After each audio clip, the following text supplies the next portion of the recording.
Alright, some people said they'd have some trouble getting the PowerPoint on there, so I'm going to try to create this video and get it onto YouTube, and then we'll see what we can do from there. So let's go through the PowerPoint. Here we go.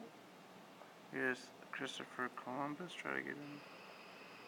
Here we go with our flip lesson into the explorers, and we're going to start off with the head honcho, the big cheese, Cristoforo Colombo, or as you know him, Christopher Columbus, because textbooks like to make his name a little bit easier to pronounce. He went all over Europe trying to convince people that if I go west, I'm going to find India, and I'm going to find Asia. Didn't really work out. He went west, finally getting help from Spain, and he landed in an area he thought was India. Well, it turned out it wasn't. But he was the first guy that had contact with the natives, and he really began this whole exchange of new ideas and goods between the New World. He kept going back and forth for about 4 more trips.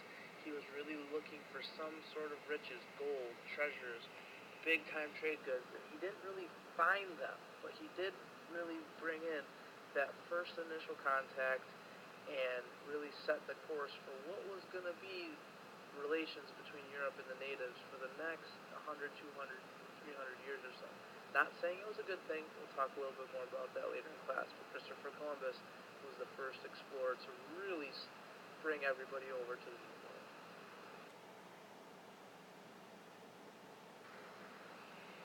Next up in our explorer countdown is John Cabot, or as he was really named, John Cabato. He was Italian, convinced England that yeah, I can go west like Columbus, but I think if I go farther north, I'm actually going to hit India, because 5 years after Columbus, pretty much people knew that we weren't in Asia.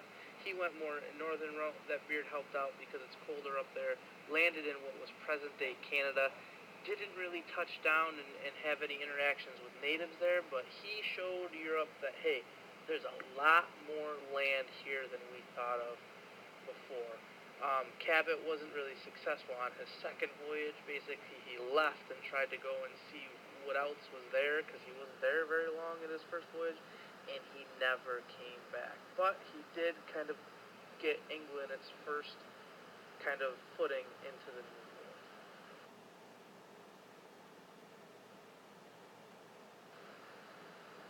Hernan Cortez from Spain is next up on our Explorer Countdown, and he kind of took the ball that Columbus started playing with and really got it rocking and rolling.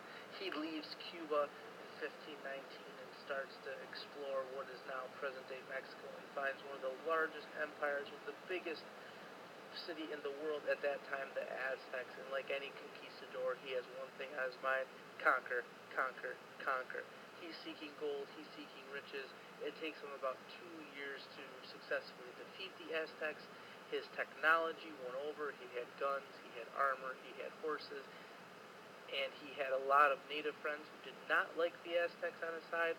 He also had a very silent, deadly killer, smallpox. Smallpox wiped out the native population. They weren't used to it, and it killed over half of the Aztecs. Cortez then kind of explored the rest of Mexico and began using a term that we will talk about a lot. He called the new empire New Spain.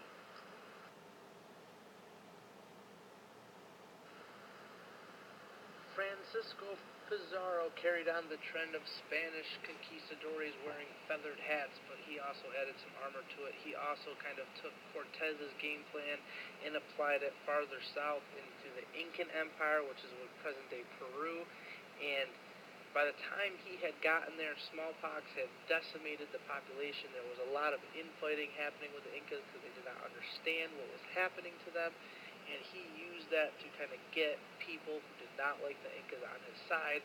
Plus, he had the better technology with the guns and the armor and the horses, and he quickly conquered an empire that outnumbered him in great numbers. He had about 500 soldiers, and estimates have the empire anywhere from 4 to 37 million people.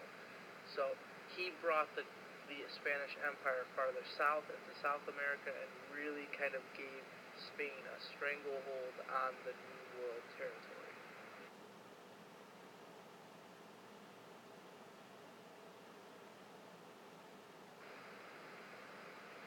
Jacques Cartier, the French explorer, is up in the right-hand corner there, and he looks like he's pensively thinking about something. He can't let Spain get all this new land.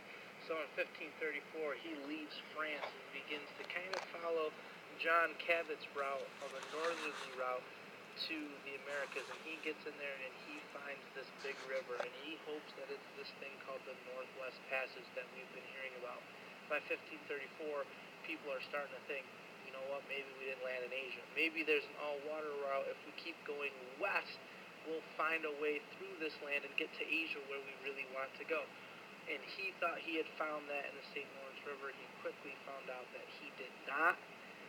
He did make some contact with Native Americans in the area, and he did not find gold like Spain did, but he found something that was almost as worth as much as gold. He found beavers, and that fur was going to start the French colony in New France. He claimed all the land that he found in that area and went back for another voyage in 1536 and tried to really get Canada into the hand of France.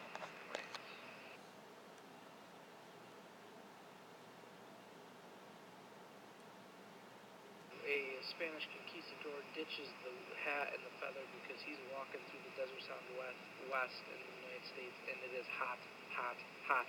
He was on the search for the cities of Caballo, or the 7 cities of gold, this rumored cities to be made of gold. Never found them, but he did explore much of what is the desert southwest. He found like the Grand Canyon, went as far north as into present-day Kansas, and kind of set up some areas there. And this area was not heavily settled by the Spanish, but a lot of missionaries or church workers came into those areas and tried to convert the natives to this area. That's why if you go to the out west, you see a lot of cities with the word San or Santa in front of them, meaning saint. They were all started by missionaries. San Francisco, Santa Barbara, San Antonio, Santa Fe, all cities created because they wanted to convert the natives to Catholicism.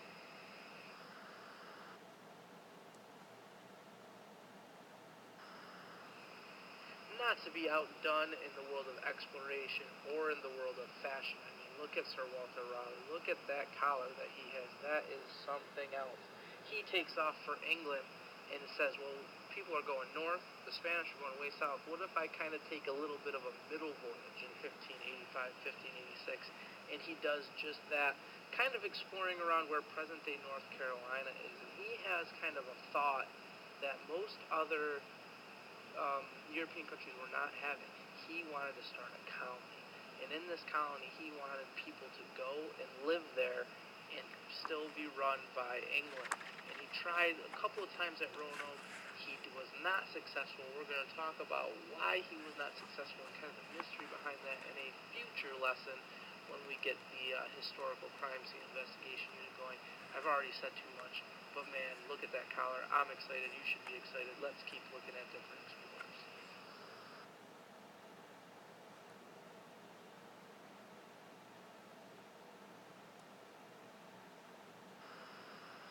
Henry Hudson keeps up the English trend of wearing those magnificent looking collars.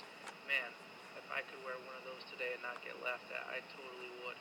Even though he was English, he sailed for the Netherlands. You may hear me call the Netherlands the Dutch. It means the same thing. People that live in the Netherlands are called Dutch. He sails in 1609. He makes a couple trips. We're only going to really talk about the first trip.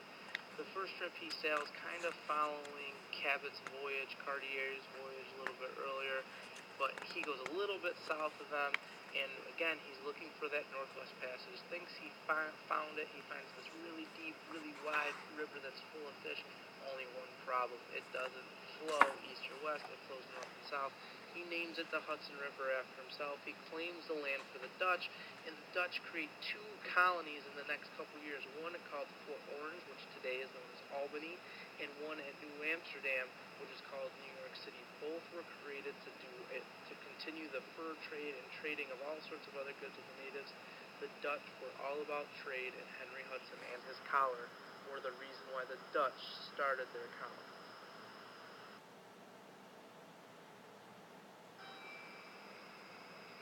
Robert La Salle from France. He kind of circles our exploration into the explorers. He was going from France, 1679 to 1682. He did not discover the Mississippi River. He was going on other French explorers' work. He found the river, but he was the first one to go from one end of the river to the end of the river. When he gets there, he names the area to the west of it Louisiana. He claims the land for France and really sets up France where it's going to be. And by 1682, you should be noticing something. All right, we've got New France kind of carved out in a location with their explorers in Canada, Mississippi River, etc. Spain has kind of got the most land in the area with Mexico into the western United States, into South America, the Caribbean. The English are starting to get a little bit south of Canada and kind of the middle Atlantic coast area, and the Dutch have their tiny settlements near present-day New York City and Albany. So this is setting us up for now. We got to figure out what is going on in these separate colonies. How are these colonies developing, etc. And that is going to be the focus for our first half of our unit. Hope you enjoyed our little mini lecture here for flip lessons. I'm sure you're going to enjoy what we're going to do with it tomorrow. Have a great night, and if you have any questions, feel free to contact me through Edmodo, and I'll try to get back to you as soon as possible. Have a good one. Alright, I hope this works out. If it doesn't, we'll try to figure out something to work on this for tomorrow. But have a good evening, guys. Talk to you later. See ya.